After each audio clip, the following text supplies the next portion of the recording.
नमस्कार. 5च्या बातमीपत्रात मी शैलेश पेठे आपलं स्वागत करतो. पाहूया काही ठळक घडामोडी.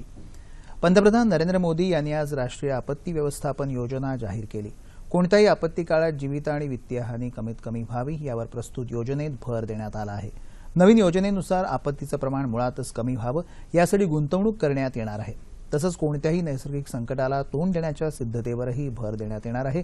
अशा प्रकारची योजना देशात पहिल्यांदाच तयार करण्यात आली आहे. नवीन राष्ट्रीय आपत्ती व्यवस्थापन योजनेनुसार संकट काळातील व्यवस्थापन, प्रतिबंध, उपाययोजना, प्रतिसाद आणि संकटातून मुक्तता यांना प्राधान्य देण्यात आलं आहे.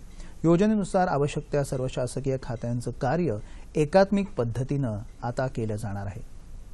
डाळीच्या उत्पादनाला चालना मिळावी तसंच डाळीचे भाव नियंत्रणात राहावे या दृष्टीनं केंद्र सरकारनं आज डाळींच्या किमान आधारभूत किमतीत भरीव वाढ केली आहे.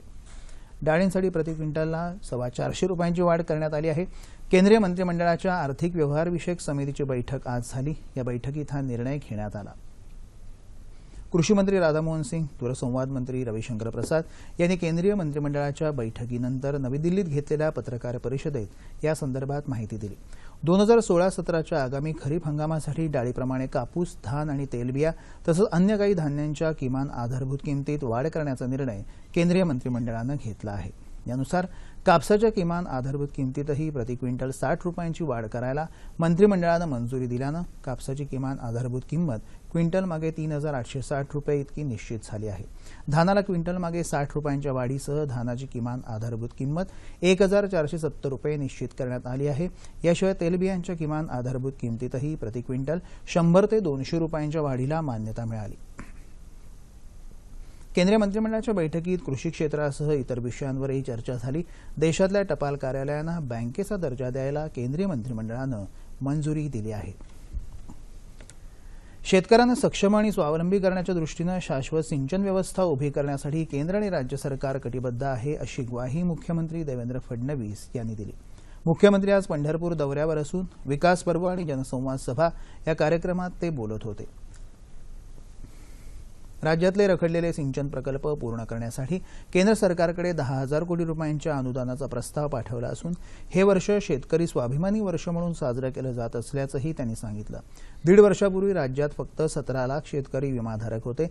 आता राज्य सरकारनं विम्याच्या हप्त्याची रक्कम कमी केल्यामुळे 1,13,00,000 शेतकरी विम्याचा लाभ घेत असल्याचंही ते म्हणाले. गेल्या 15 वर्षांमध्ये पीक विम्याच्या रकमेपोटी केवळ 4,000 कोटी रुपये शेतकऱ्यांना मिळाले. मात्र या वर्षात 4,600 कोटी रुपयांच्या विम्याचा लाभ शेतकऱ्यांना मिळवून दिल्याचं मुख्यमंत्र्यांनी यावेळी सांगितलं.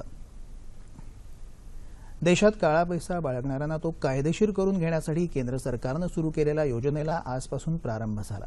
देशांतर्गत काळा पैसा दडवणाऱ्यांना सरकारनं ही संधी देऊ केली असून या योजनेचा कालावधी 4 महिने असणार आहे. या योजनेनुसार काळा पैसाधारक संस्था अथवा व्यक्तीला काळ्या पैशावरील कर आणि दंड मिळून आता 45% रक्कम भरावी लागणार आहे. मात्र भ्रष्ट मार्गाने पैसा जमा केलेल्यांना योजनेचा लाभ मिळणार नाही.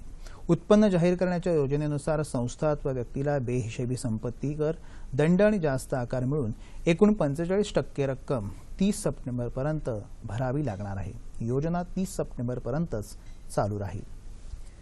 आर्थिक विकास दरात होणारी वृद्धी, चांगल्या मोसमी पावसाचा अंदाज आणि संसदेच्या आगामी सत्रामध्ये जीएसटी विधेयक मंजूर होण्याची शक्यता यामुळे भविष्यात पायाभूत आणि ग्रामीण क्षेत्रामध्ये मोठ्या प्रमाणावर गुंतवणूक करणं शक्य आहे असं प्रतिपादन केंद्रीय वित्तमंत्री अरुण जेटली यांनी केलं आहे. जपानमधील टोकियो इथं पीटीआय वृत्तसंस्थेला दिलेल्या मुलाखतीत जेटली बोलत होते. संसदेच्या आगामी पावसाळी अधिवेशनात जीएसटी अर्थात वस्तू आणि सेवा कर विधेयक मंजूर होण्याबाबत आपण आशावादी आहोत. या विधेयकामुळे सकल राष्ट्रीय उत्पन्नामध्ये वाढ होण्यास मदत मिळणार आहे.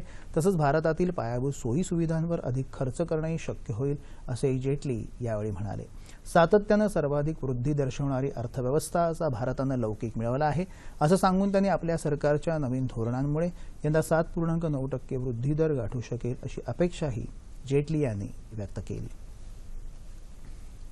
हॅलो ब्रदर, हंगामा, हेराफेरी यासारख्या 90हून अधिक हिंदी चित्रपटांमध्ये अभिनय करणाऱ्या ज्येष्ठ विनोदी अभिनेते रझा खान यांचं आज सकाळी मुंबईच्या एका खासगी रुग्णालयात निधन झालं. काल रात्री हृदयविकाराचा झटका आल्यानं त्यांना रुग्णालयात दाखल करण्यात आलं होतं. मात्र उपचारापूर्वीच त्यांचा मृत्यू झाला होता.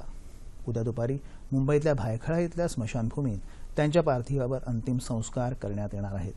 1993 मध्ये बोनी कपूर दिग्दर्शित रूप की रानी चोरों का राजा या चित्रपटातून त्यांनी चित्रपटसृष्टीत पदार्पण केलं होतं. याबरोबरच हे बातमीपत्र संपलं. पुन्हा भेटूया संध्याकाळी 7 वाजता सह्याद्री वाहिनीवर. नमस्कार.